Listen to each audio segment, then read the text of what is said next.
What if I told you that every single breath you take, every step you walk, every moment you exist on this planet, you're surviving conditions that would instantly kill 99% of all known intelligent life in the universe?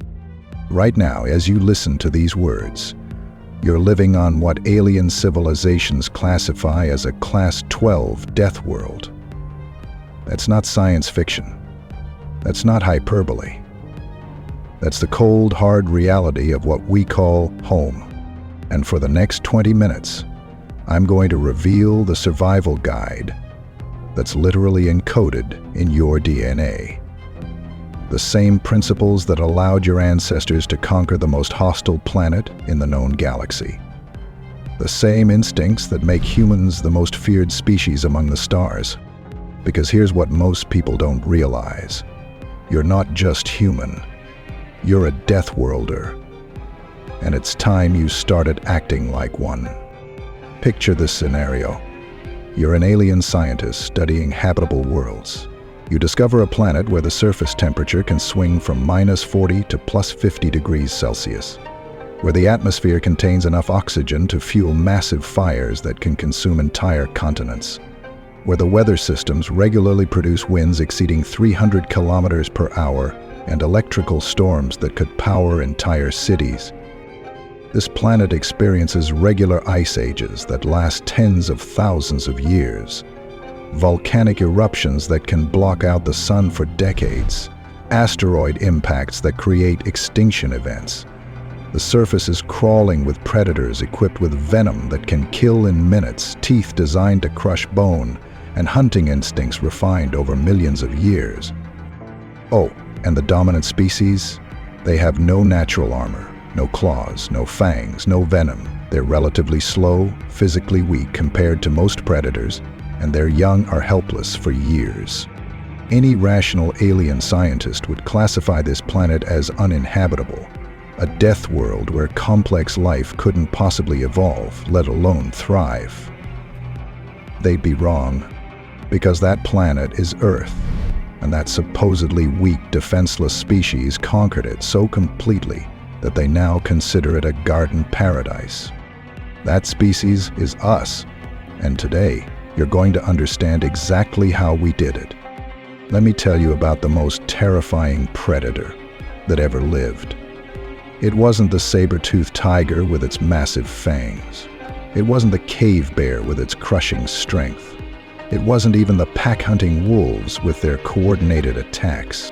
It was your ancestor, a hairless ape with no natural weapons, standing upright on the African savanna. Here's how they hunted.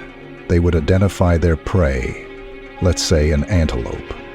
The antelope was faster, more agile, had better senses. In any short-distance race, the antelope would win easily. So the human didn't race. They just started walking, steadily, relentlessly, following the antelope's tracks.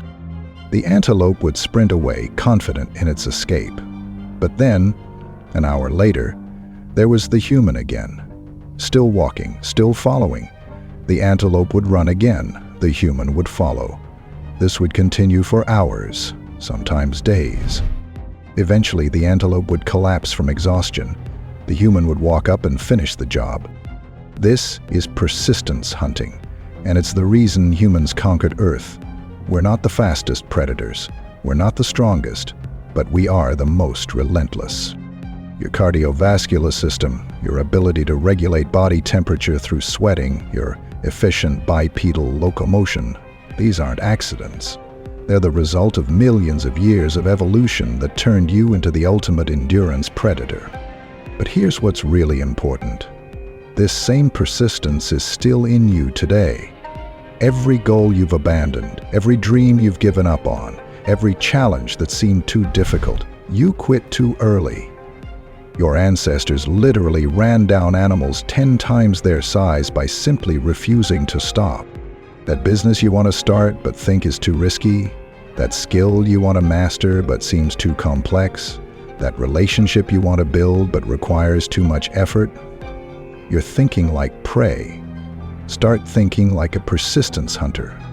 Success isn't about being the smartest person in the room.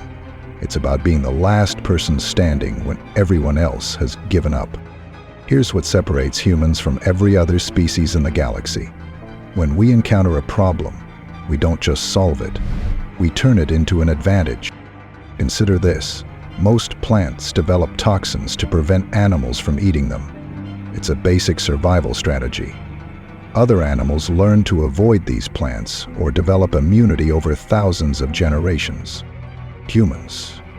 We figured out how to use plant toxins as medicine. We turned the plant's defense mechanism into our healing tool. We didn't just overcome the problem, we made it work for us. This pattern repeats throughout human history. Dangerous animals? We domesticated them and made them our partners. Harsh climates? We built shelters, created clothing, mastered fire. Diseases that killed millions? We studied them, understood them, and developed vaccines. Other species see obstacles, humans see opportunities. Your brain is literally wired for this kind of adaptive thinking. When you face a setback, your neural pathways are designed to find alternative solutions. When you encounter failure, your mind automatically starts looking for different approaches. But here's the key. You have to trust the process.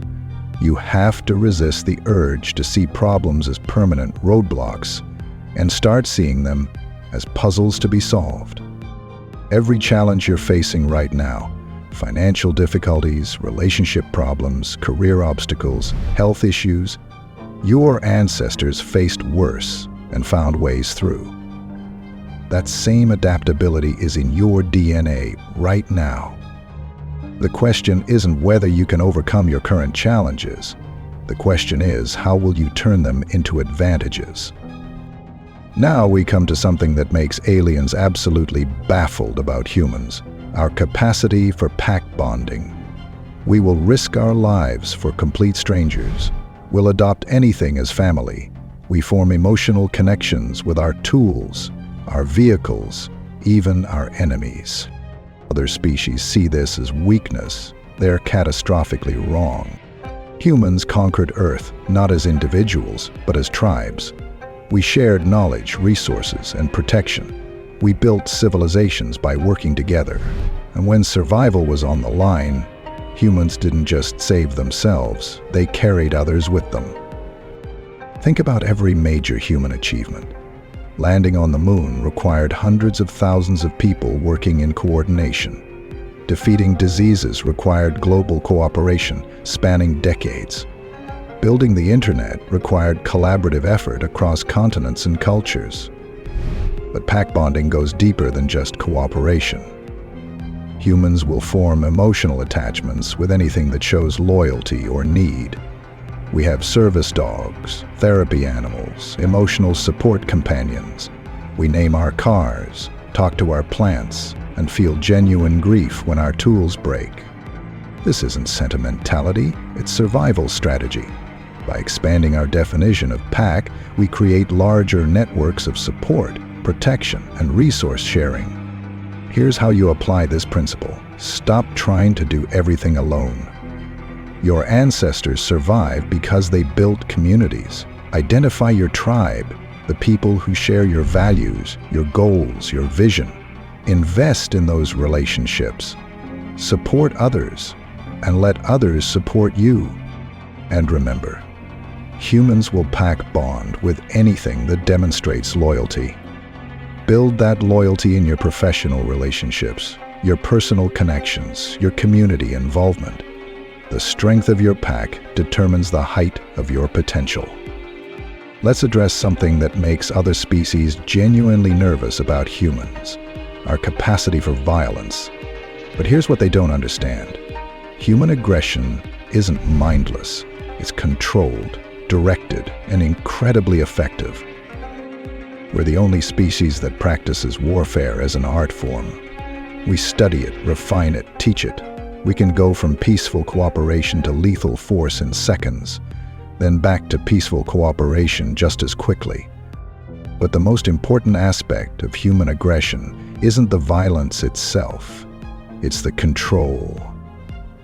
The best warriors aren't the most violent people. They're the most disciplined. They understand that true strength comes from the ability to choose when and how to apply force. This principle extends far beyond physical confrontation. It's about having the warrior mindset in everything you do. It's about being willing to fight for what matters, to defend your values, to stand up when others won't. In your career, this means being willing to have difficult conversations, to push back against unfair treatment, to compete when necessary.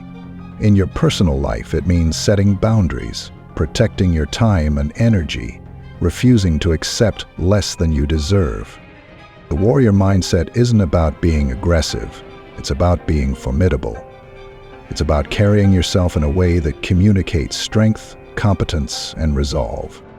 Your ancestors didn't survive by being passive. They survived by being willing to fight when fighting was necessary, and by being so obviously capable of fighting that fighting often became unnecessary. That same capacity for controlled aggression is in you. The question is, are you using it to protect what matters most? This final principle might be the most important, and it's definitely the most uniquely human. When faced with extinction-level events, other species calculate odds and surrender. When the mathematics don't work out, humans look at impossible odds and say, "So you telling me there's a chance?" This isn't stupidity. It's the ultimate expression of human will. We've survived ice ages that should have killed us, supervolcanic eruptions that blocked out the sun for years, asteroid impacts that created global winter, plagues that killed 90% of our population. Every single time, when it looked like humanity was finished, we found a way. But it's not just survival. It's what we do with hope. We dream of futures that don't exist yet. We work toward goals we might never see completed. We plant trees whose shade we'll never enjoy. Your ancestors looked at a hostile universe and decided to explore it. They looked at impossible challenges and decided to solve them. They looked at death itself and decided to fight it. This unreasonable hope, this refusal to accept defeat, this determination to find a way forward no matter how dark things get, it's flowing through your veins right now. When everything seems hopeless, when the odds are stacked against you, when everyone else has given up, that's when your true human nature emerges. That's when you remember what you really are. So here's what I want you to understand. You're not just another person struggling through life. You're not just someone trying to get by in a difficult world. You're the descendant of the most successful predators this galaxy has ever seen. You carry within you 4.5 billion years of survival instincts. You have the accumulated wisdom of every human who ever lived, fought, struggled, and overcame. You are the product of an unbroken chain of survivors stretching back to the very beginning of life on Earth. Every challenge you face, every obstacle in your path, every person who tells you something is impossible, they're not dealing with just anyone. They're dealing with a member of the species that looked at a planet trying to kill them and decided to make it home. Your persistence can outlast any opposition. Your adaptability can turn any setback into an advantage. Your pack bonding can build alliances that multiply your strength. Your controlled aggression can protect what matters most. Your unreasonable hope can find a way forward when no way exists. These aren't just nice ideas. These are your birthright. This is what you are. The next time life gets hard, the next time you feel overwhelmed, the next time someone tells you to give up, remember what you are. Remember where you come from. Remember that your ancestors didn't survive ice ages and predators and plagues just so you could quit when things get difficult. You're not just human. You're a deathworlder. It's time you started acting like one. If this message resonated with you, if you felt that spark of recognition, that reminder of what you're truly capable of, I want to hear from you. Drop a comment below and tell me which of these 5 principles speaks to you most strongly. Which one are you going to start applying in your life today? Are you ready to embrace your persistence and outlast your challenges? Will you use your adaptability to turn problems into opportunities? Are you prepared to build your pack and multiply your strength? Will you develop the warrior mindset that protects what matters? Can you tap into that unreasonable hope that refuses to surrender? Hit that like button if you're ready to remember what you really are. Subscribe and ring the notification bell because we're just getting started on this journey of Deathworlder awakening. Share this with someone who needs to remember their true nature. Because in a galaxy full of garden worlds and civilized species, Earth raised warriors, and you're one of them. Remember, you're the apex predator of a Class 12 death world. The universe has been trying to kill your species for millions of years. You're still here. That's not an accident, that's who you are. Now go show the world what a Deathworlder can do.